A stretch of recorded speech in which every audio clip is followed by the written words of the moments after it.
Bendiciones, hermanos, estamos en mi grupo de vida.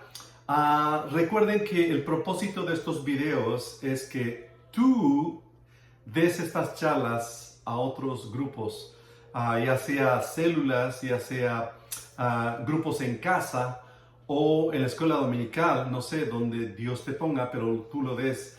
De hecho, tú puedes imprimir el material, el bosquejo de estas charlas.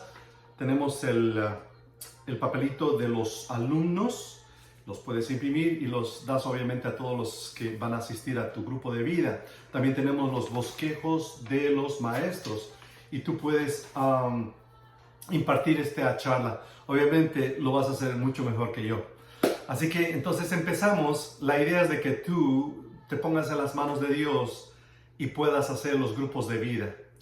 Vamos a orar. Gracias, Padre Celestial, por este día que nos das maravilloso. Y yo te pido, Espíritu Santo, que nos guíes en la palabra, Señor, y que esta palabra que tú pusiste en mi corazón y lo estamos dando acá, Señor, dé mucho fruto en otros hogares, en otras personas que lo necesitan escuchar. En el nombre de Jesús decimos amén y amén. En este día vamos a hablar acerca de quién es Dios para nosotros los creyentes. Ahora, esto es algo que pasa en cada uno de nosotros los creyentes, los cristianos evangélicos que vamos a una iglesia.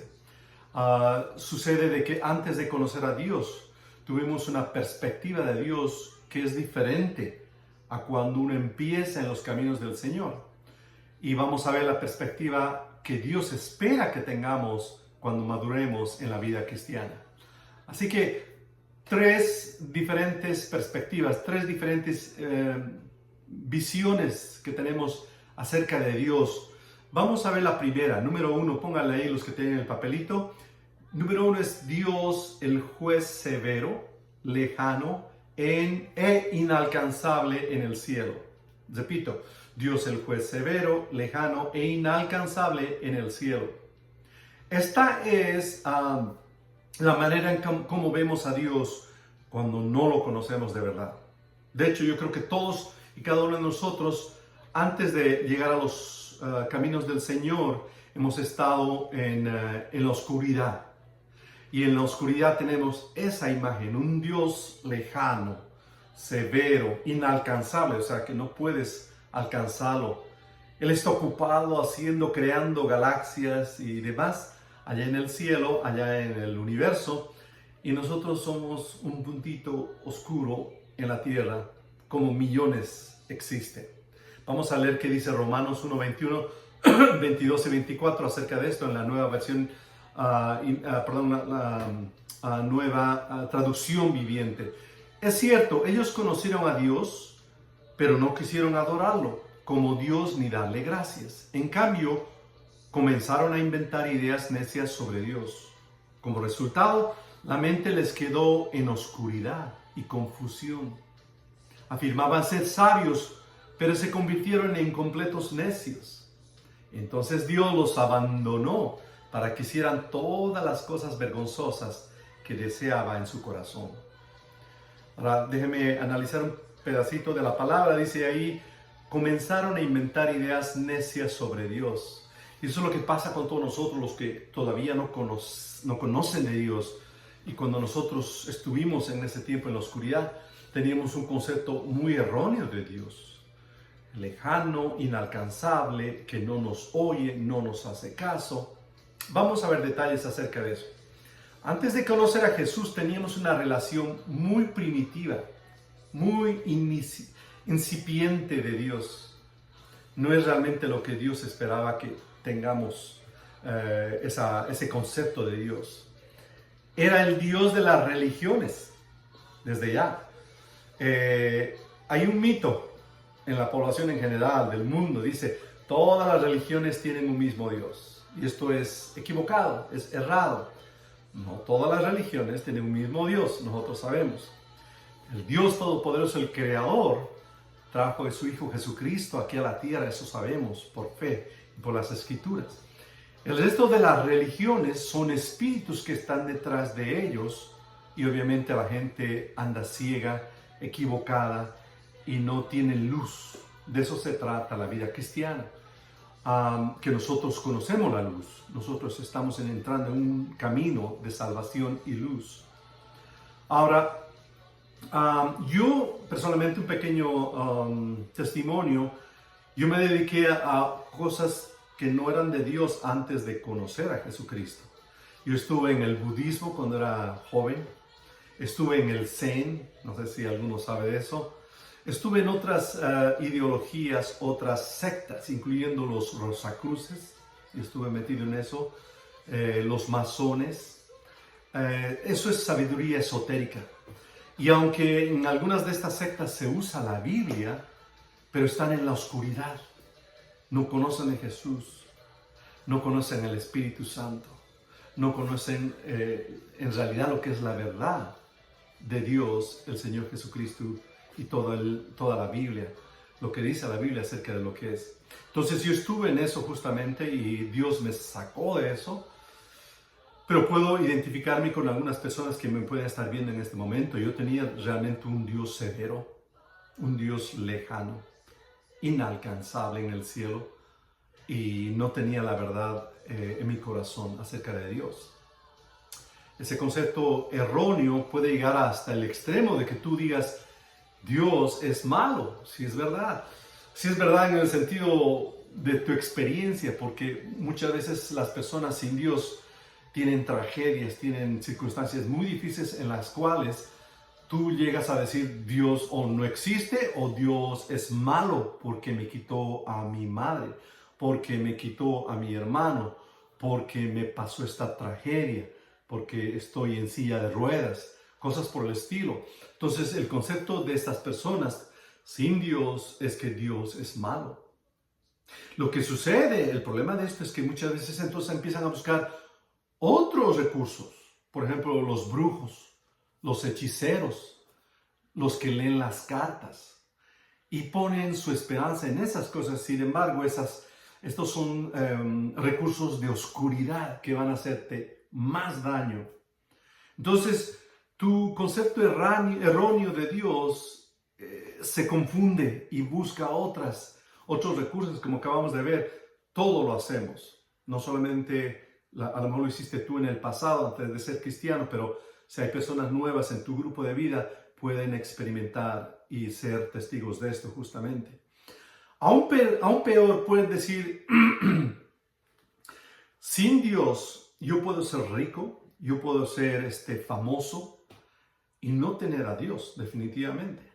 De hecho, tú puedes tener la fama, tener todo en tu casa, todo, tener hijos, tener dinero, tener todo eso, pero si no tienes a Dios, estás en la oscuridad. Estás en la oscuridad.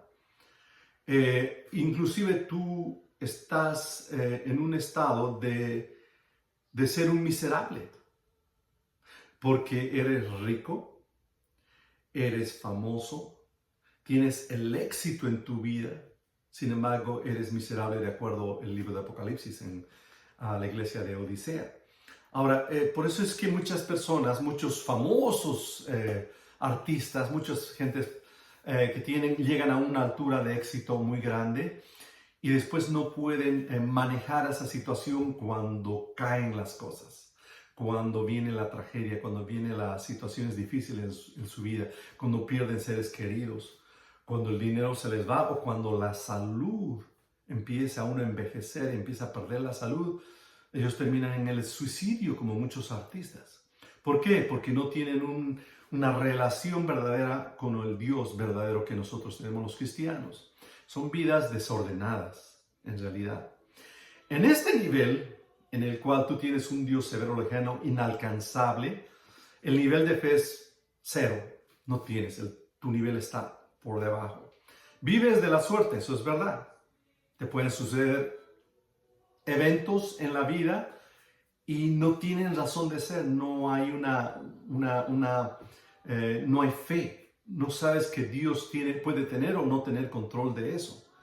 Estás viviendo de la suerte y es verdad, mala suerte. Es la ley de la selva. Los animales más poderosos, más fuertes, los carnívoros se comen a los chicos. Ese es lo que pasa cuando no tienes un concepto de Dios verdadero. Entonces, en este nivel, tu persona se convierte en un reflejo de lo que Dios es para ti. Repito, tu persona se convierte en un reflejo de cómo tú miras a Dios. Si Dios es un Dios lejano, ausente, no te hace caso, no te oye, no puedes acercarte en oración, entonces tú no tienes esperanza, no tienes esperanza. Y en el Espíritu, Dios mira cómo eres, cómo está tu corazón. Tú en el Espíritu, como tu autoestima está muy baja, sin Dios, sin esperanza, tú eres polvo, tú eres hierba, que un día está así, en la mañana, ya para la tarde se muere. Vives, creces, te reproduces y mueres. No tiene sentido, no tiene propósito tu vida. Tú eres algunos pueden decir, soy un gusano, soy un insecto, un miserable mosquito entre los millones que hay. Millones de personas que viven en el mundo, yo soy simplemente un puntito negro en el montón de oscuridad que hay. Dios te mira así y tiene compasión. Eso es la buena noticia. Obviamente nosotros que hemos pasado, los cristianos evangélicos, creyentes, que hemos pasado esta etapa, sabemos que un día Dios manda a alguien a que te empiece a hablar sobre las cosas de Dios, la verdad de la Biblia. Y entonces tú permites que el Señor venga a tu corazón. Generalmente es después de una crisis financiera, económica, de salud, que alguien viene. Personalmente, yo andaba en México y andaba en una crisis existencial terrible. Y no tenía problemas de salud, económicos tal vez no, pero existencial, y como que no tenía sentido mi vida y no tenía esperanza.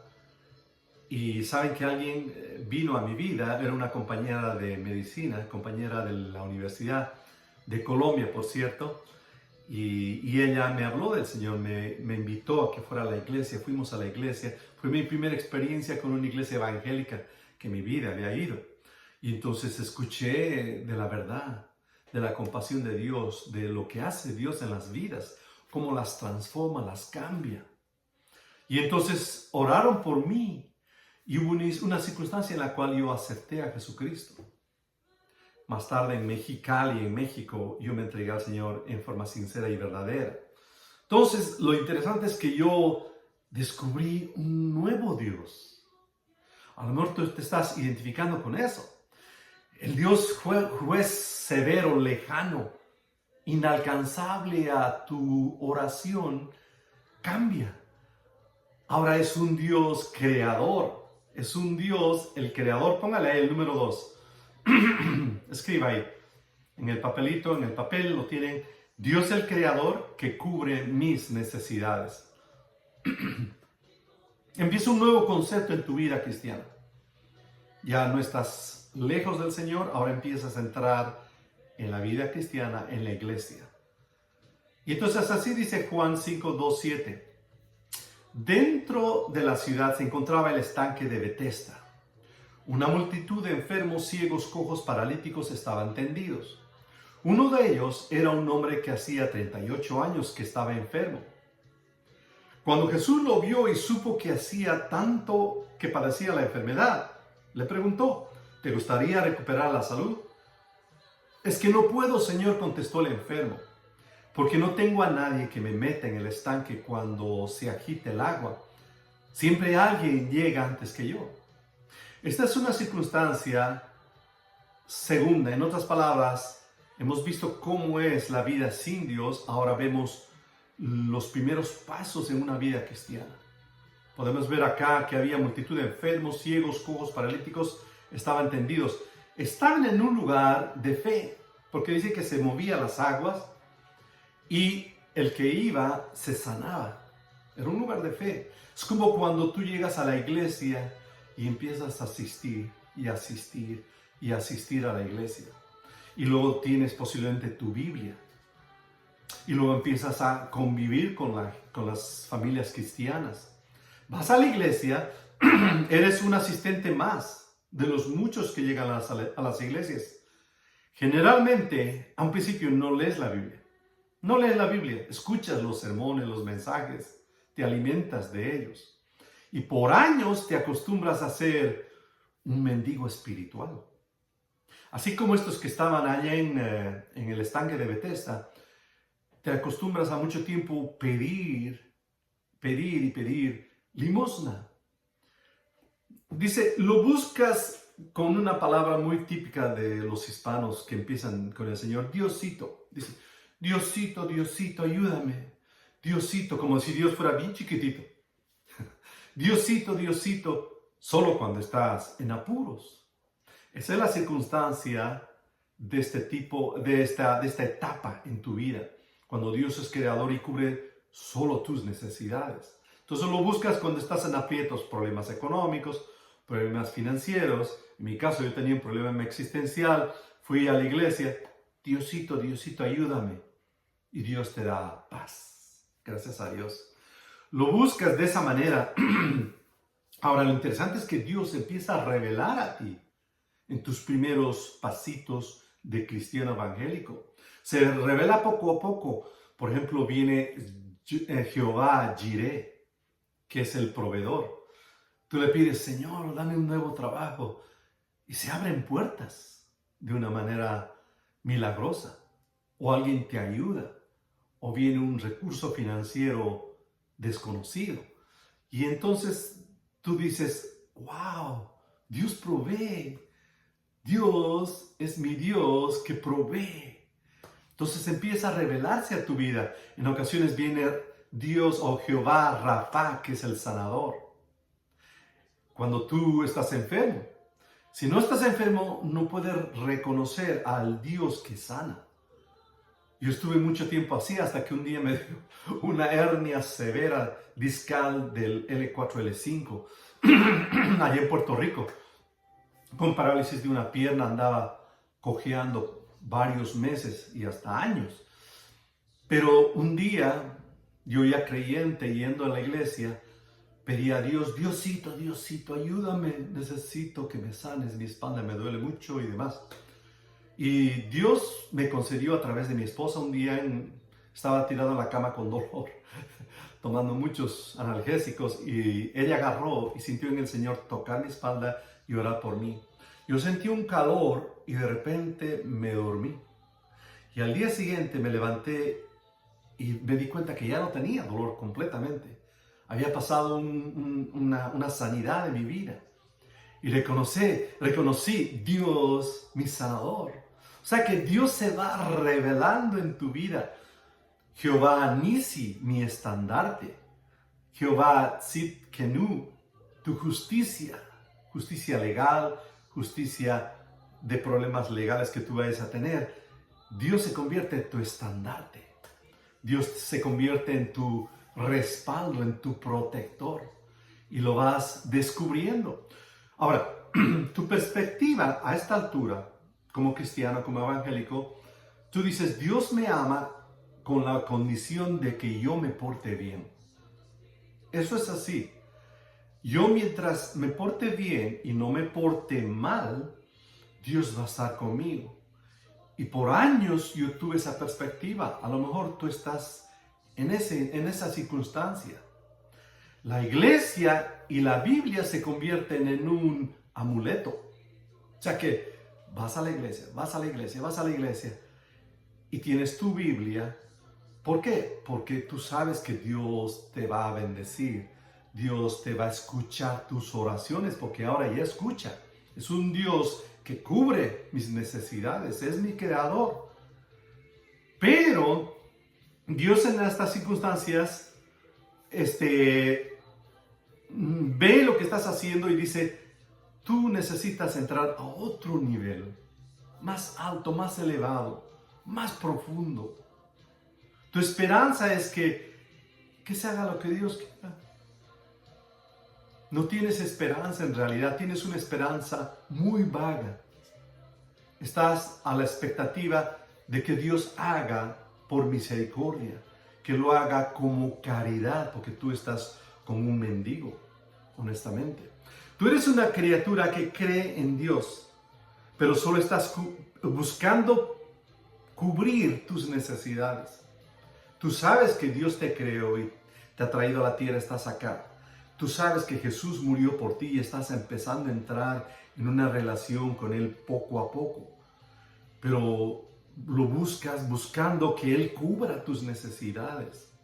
En ese nivel tu fe es poca, honestamente es poca, porque se basa en otras personas. Tú vas a los pastores, a los evangelistas, tú vas a personas que predican en YouTube para que te alimente y te suban tu fe. Tu fe es leve, es muy incipiente, muy débil todavía. Y entonces buscas otros lugares donde haya fe.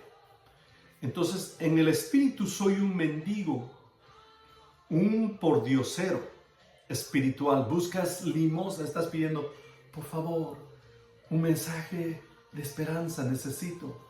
Mi hijo está enfermo. Por favor, una limosnita. Dios te contesta porque Él te ama, porque Dios es misericordioso y te da una caridad, te concede. Generalmente hay una manera de poder ver dónde estás en la etapa. Generalmente cuando estás en esta etapa en la cual Dios es tu creador y solo cubre tus necesidades, generalmente el cristiano no diezma. Yo pasé por esa etapa, por eso mismo les comento. Porque yo pasé en esa etapa, Dios mío, ayúdame, me porto bien, voy a la iglesia.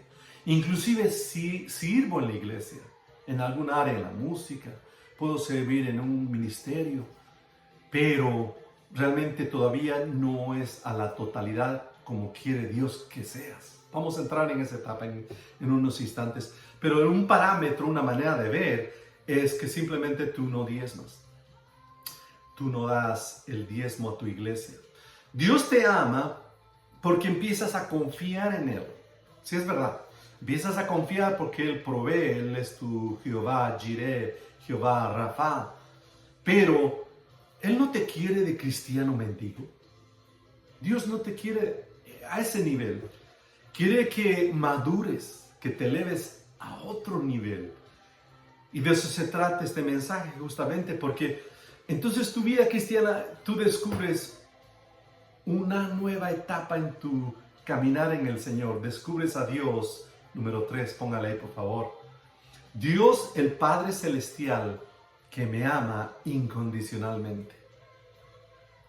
O sea que Dios ya no es el Dios, cuando no lo conocías, un Dios juez severo, lejano, inalcanzable en el cielo. Ya no es Él. Dios ya no es el Dios que te creó y que solamente cubre tus necesidades.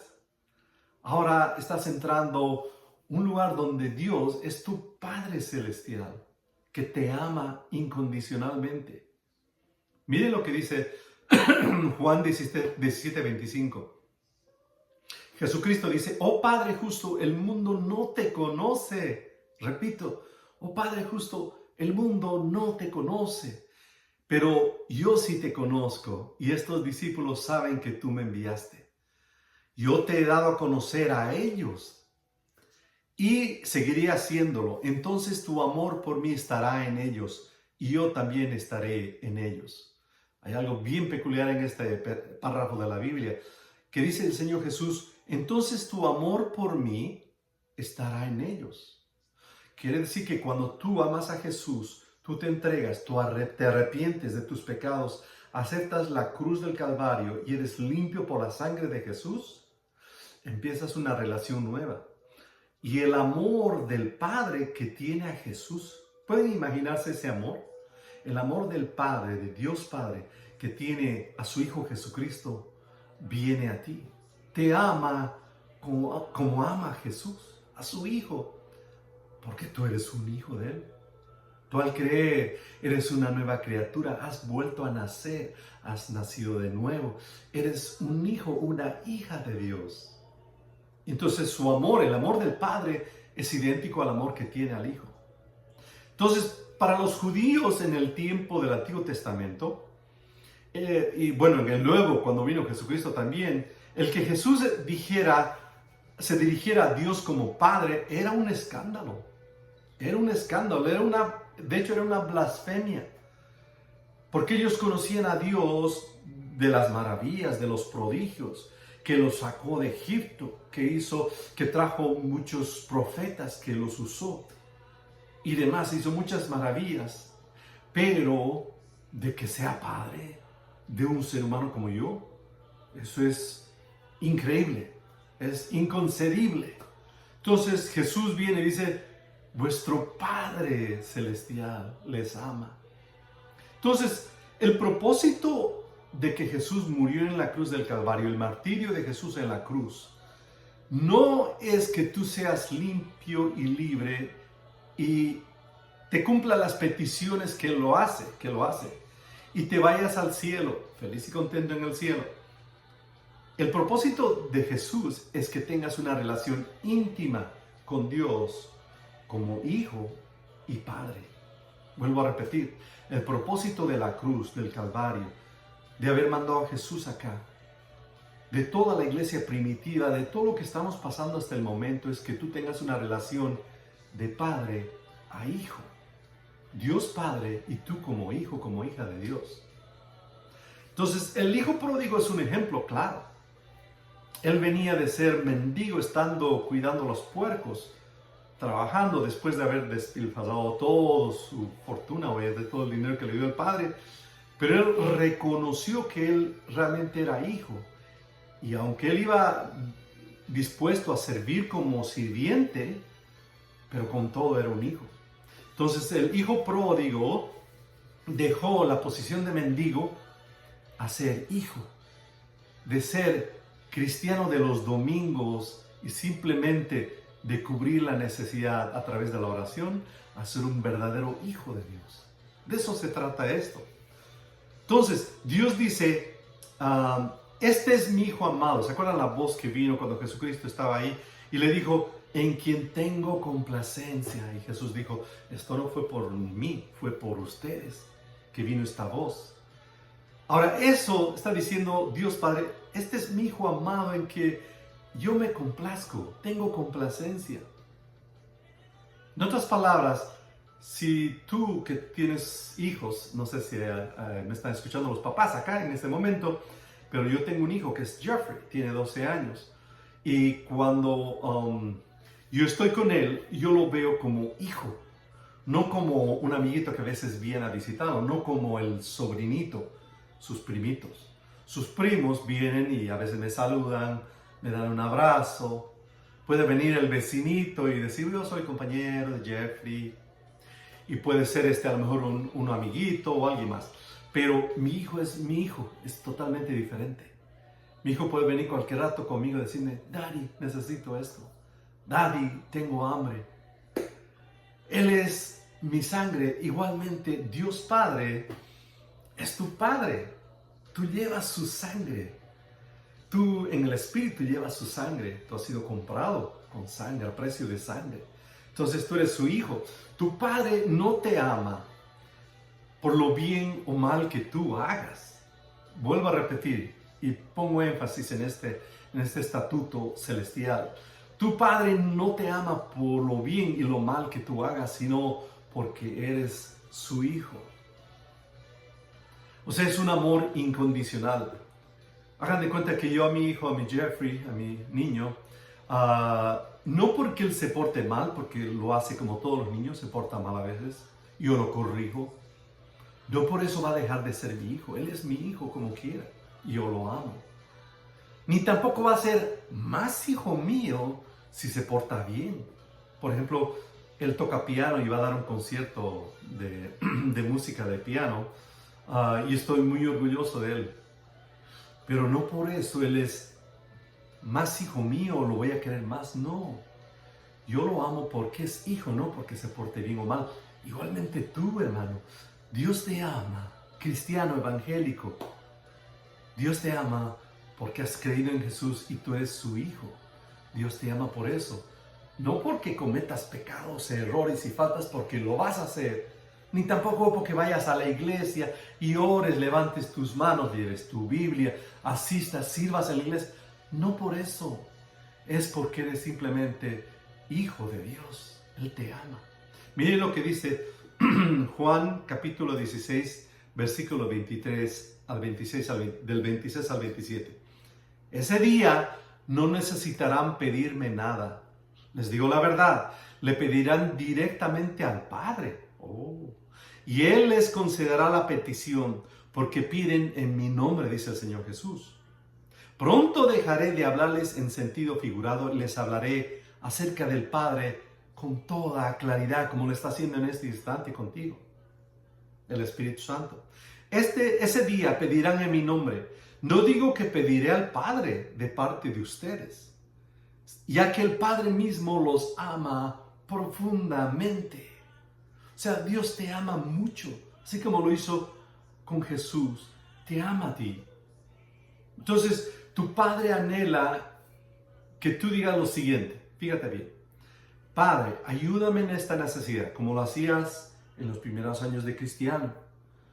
Pero si es tu voluntad, si no es tu voluntad, de todas maneras yo te amo. Eso es el nivel maduro de un hijo que se espera, que Dios espera que tú digas, Señor, si está enfermo mi hijo, sánalo, sánalo, y tú ayunas, tú buscas, tú haces cadena de oración, tú vas con el médico, todo, pero si hay un momento en el que Dios se lo va a llevar, Señor, que se haga tu voluntad. Señor, yo no quiero irme de esta ciudad, yo estoy bien, pero Dios te está moviendo a otro lugar por ciertas circunstancias. Tú dile, Señor, Señor, y ayunas, oras, le pides al Señor, pero tiene que haber un momento en tu madurez como hijo que dices, que se haga tu voluntad, que se haga tu voluntad. De eso se trata el ser hijo. Ahora, tu voluntad es lo más importante para mí. Tu voluntad es lo más importante para mí. A lo mejor hay personas que puedan estar pasando circunstancias difíciles en este momento. Y a lo mejor es la transición a que tú te conviertas en un hijo de Dios verdadero. Esa circunstancia que tú estás pasando. Por ejemplo, yo sé la historia de Smith Wigglesworth en Inglaterra, años atrás. Un predicador, el padre de la fe, era tremendo, este hombre de fe. Y saben que él perdía a su esposa muriendo y él fue a clamar a Dios por ella. Clamó tanto, porque él era usado en los dones del Espíritu, que la levantó de la muerte. Se despertó después de un día de muerte. Pero le dijo, después de abrazarla y hablar un poco, le dijo, ¿sabes qué? Yo me tengo que ir. Es la voluntad del Padre. Y la perdió, y él la enterró, y lloró, y sufrió. Pero había un propósito. ¿Saben que Smith Wigglesworth a los 60 años, 58 años por ahí, empezó a ser usado por Dios de una manera espectacular? Muchísimo más, mucho más de lo que antes hacía y era ministro con su esposa. Dios lo usó inclusive con milagros increíbles de resucitar, levantar de los muertos a muchas personas, como creo que son 10 personas cuantificadas. Pero hacía milagros increíbles. La idea es que tú tienes que decir al Señor, tu voluntad es lo más importante para mí. Tu voluntad, Padre, porque ella es tu daddy, es tu papá. Tú lo buscas en el secreto, como hemos estado hablando en charlas anteriores, o en el despacho espiritual de tu trabajo. No por necesidad. Ya no te metes al cuarto de guerra porque te está yendo mal en el trabajo, porque las finanzas están fallando, porque tu esposa está alejada y a lo mejor hay un potencial divorcio, ¿no? O tus hijos se están portando mal y están entrando en drogas, no. Tú vas al despacho espiritual, al cuarto de guerra, porque lo buscas a Él, a tu papá. No por necesidad, sino porque anhelas estar con Él. Este es un secreto. Simplemente les digo esto. Yo cuando experimenté eso, cuando una vez tiempo atrás, allá en Nuevo México, yo llegué a tener esa experiencia y el Espíritu Santo hizo que muriera mi hombre exterior y saliera el hombre interior y tuviera un encuentro con Dios verdadero, con lágrimas, yo en ese éxtasis, en ese trance en el Señor. Se me olvidó mi problema. Y era problema de salud de familiares. que venía eso justamente a buscarlo. Pero el Espíritu Santo me llevó al momento en que estar con Dios frente a frente con Él, se me olvida todo el resto. Y después de eso yo solo quería estar con Él.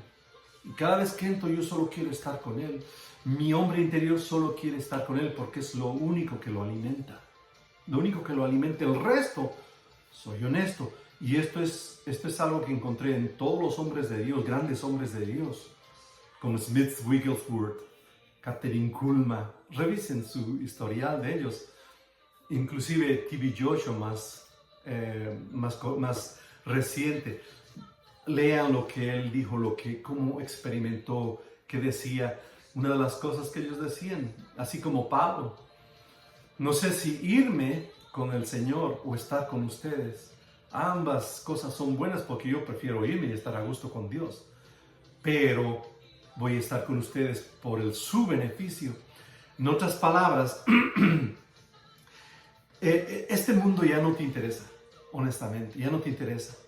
Con todo, tú sales al mundo porque lo amas a Dios, tienes que cumplir una misión, tienes una familia, tienes que mantener tu hogar, haces negocios, compras cosas. Como administrador, vean el video sobre el trabajo. Tú sigues adelante teniendo hijos, estudiando, sacando profesiones, sacando carreras, triunfando en todo porque eres un hijo de Dios. Pero eso ya no es importante porque estás de paso. En un tiempito ya te vas de acá, como hemos dicho anteriormente. Entonces, este mundo ya no te interesa, solo te interesa el reino celestial. Pero eso se hace cuando tú eres hijo y lo buscas en el lugar secreto. En el espíritu, ahora tú ya obviamente ya no eres el gusano, el mosquito, el polvo, la hierba que era antes, o simplemente un mendigo que iba todos los domingos a buscar. No, tú ya eres un hijo, pero no solo un hijo regular. En el espíritu ahora tú eres alguien elegido, alguien que te eligió de los miles de mexicanos, bolivianos, colombianos, ecuatorianos. Dios te trajo al reino de los cielos escogido, elegido, separado, te estás separando. Abandonas cosas del pasado, abandonas cosas que el mundo hacía en las tinieblas, tú te estás apartando. Dios te está apartando como hijo tuyo, como hijo del Señor.